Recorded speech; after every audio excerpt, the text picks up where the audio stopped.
Hello, live and direct. You know, I have to answer some questions here about like the way I do these videos because, people ask a lot of weird questions and I think they just don't appreciate, how the technology works here. I'm not coming from a big studio, so, I have to do these, and I'm doing these with my camera. I've got a pretty good camera and it's got pretty big files, so it takes a long time to upload to YouTube. So I have to keep the videos short, and so that's the answer to that. So there's not a lot of time for big long explanations and throwing up all kinds of fancy charts and everything. But all you got to do is tap in Google, and you get 15 million responses to anything you want to know, charts, apps, and everybody knows this, and lots of interesting information. But I think that so what's the point of doing this? Well, I think one of the points is that a demonstration is very good. My favorite form of demonstration is performance, and I don't think there's anything that can equal it. People might disagree, but there you go. Okay, so anyway, talking has to be held to a minimum, I think. So what am I going to talk about? Well, I want to talk about diminished, and I have to pick a point on the guitar to do that. So that point I'm going to pick is B. And you might say, well, how'd you get that? Why? You're supposed to pull it out of a hat. Well, yeah, there's 12 tones, and it'll be the same on any of them. But B is very interesting for a lot of reasons. And time constraints stopping me from talking about all of them. But I think you'll see the reason. But when you look at that, we want to tie it in with how it works with the blues. And I think that's interesting. Well, if we're looking at B diminished, we're looking at the blues in G. And you might say, well, wow, how'd you know that?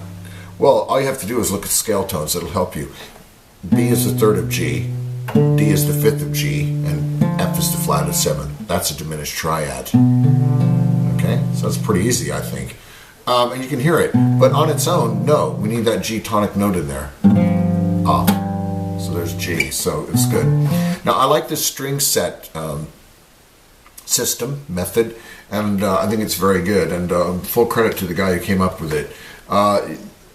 Your first string, your sixth string is your first string set, fifth string is your second string set, your fourth string is your third string set, and your third string is your fourth string set.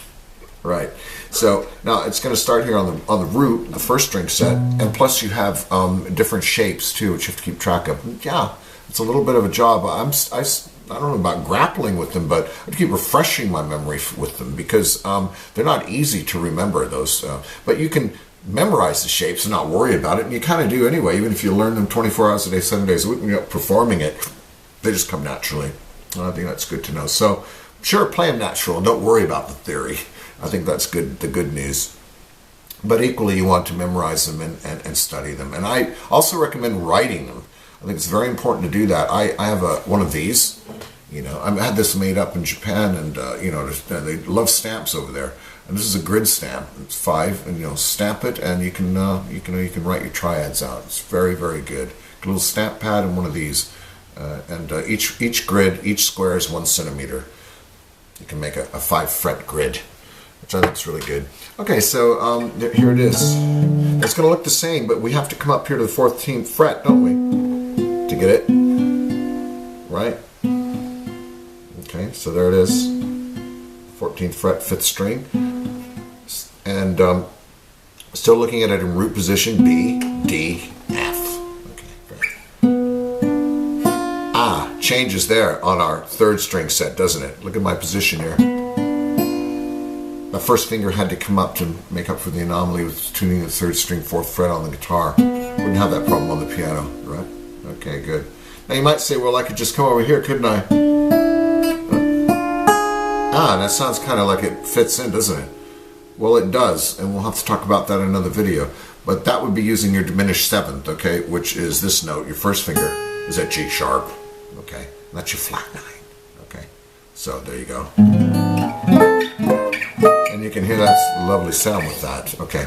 But this, we have to take that note out because we're not working with 7 chords here. So we can remember that we're working with triads right now. And so that's another story. So it would be here, using B as your tonic. There it is. So it's there, not here. And yes, they are connected in you know, minor thirds. And you can hear that. Even the triads can act as like diminished seventh chords because they are diminished. Okay, so there it is. So there's the first string set. So I'd say, you know, you want to find those all over. They're really tasty for like when you're playing the blues. You know, just adding that chord, yeah. You can hear that. It works, but you know, it gets a bit jazzier that way, doesn't it? It kind of takes you out of the blues realm a little bit, but it's not too, you know, badly. But you have to decide. You might want to stay with the. So anyway, so now when you're looking at that, what key are we in here? Okay, when we're doing this blues in G. Well, officially the key is C. Okay, because B is diminished. G is the fifth of C, dominant. Okay, so you Mixolydian mode, and obviously the blues is, you know, primarily Mixolydian, isn't it? That's your Mixolydian mode. Hear that tritone? And we really just kind of It's a nice G. Lovely, isn't it?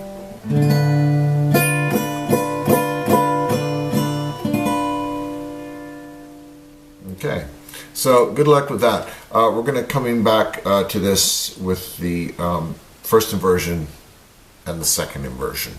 But that's a good place to start with that. Good luck.